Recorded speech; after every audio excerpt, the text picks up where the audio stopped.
Hello class 10 students. आज हम एक ऐसी सीरीज़ को अनलॉक करने वाले हैं जो एग्ज़ाम में मार्क्स भी दिलाएगा और दोस्तों में स्मार्ट भी बनाएगा।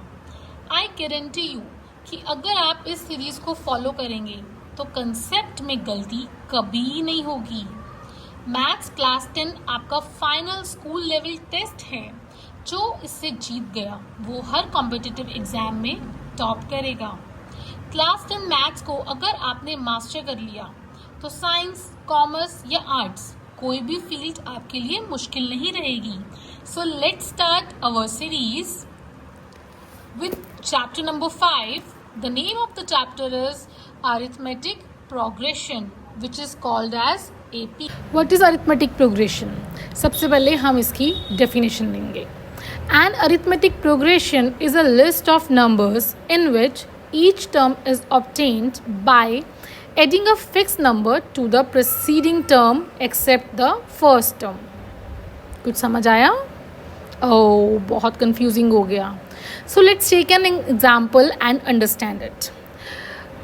इस AP को हम इस अरिथमेटिक प्रोग्रेशन को हम AP भी कहते हैं. Let's take an example. Firstly, we take a number. For example, we take it 2. Now, what definition says? Each term is obtained by adding a fixed number to the preceding term. हम इस preceding term में एक fixed number add करते जाएंगे तो हमें AP मिल जाएगी. Say वो fixed number जो है हमने ले लिया है 3. Now add 3 to 2, we get 5.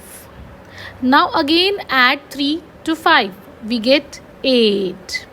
Now again add 3 to 8, we get 11 and so on. ये कहलाता है AP. यहाँ पर हर नंबर में हम एक सेम फिक्स नंबर ऐड करते जाते हैं तो जो प्रोग्रेशन बन के तैयार होता है इसे हम कहते हैं arithmetic progression. Now the fix number जो हमने ऐड किया it is called the common difference और D. And each of the numbers in a list is called a term. इस लिस्ट का हर नंबर एक टर्म कहलाता है. Okay, A1 is equals to first term, A2 is equals to second term and so on. So can we write AP like this?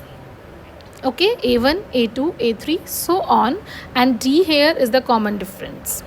Now we can say the general form of AP is A plus D, A plus 2D, A plus 3D. Now, for अगर हमें A और D given है तो क्या हम AP बना सकते हैं? Yes, हम बना सकते हैं. Here in example we had given A as 5 and D as 5. Now we know that first term A is equals to 5. Now for second term we will write it A plus D. A plus D, 5 plus 5. 5 plus 5 is 10. And for the third term we will write A plus 2D. A plus 2D. 2 into 5 is 10. 10 plus 5 is 15. So our AP will look like this. Here we had added a fixed number to the preceding term. Simple?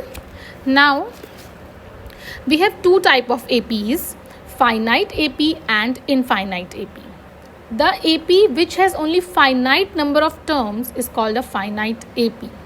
जिस AP में fixed number of terms होती हैं वो finite AP कहलाती है. It has a last term, इसमें last term होता है. Now the infinite AP which has infinite number of terms, it is called infinite AP.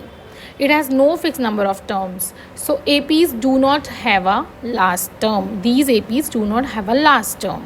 So this is our introduction. In the next video, we will start 5.1. Thank you.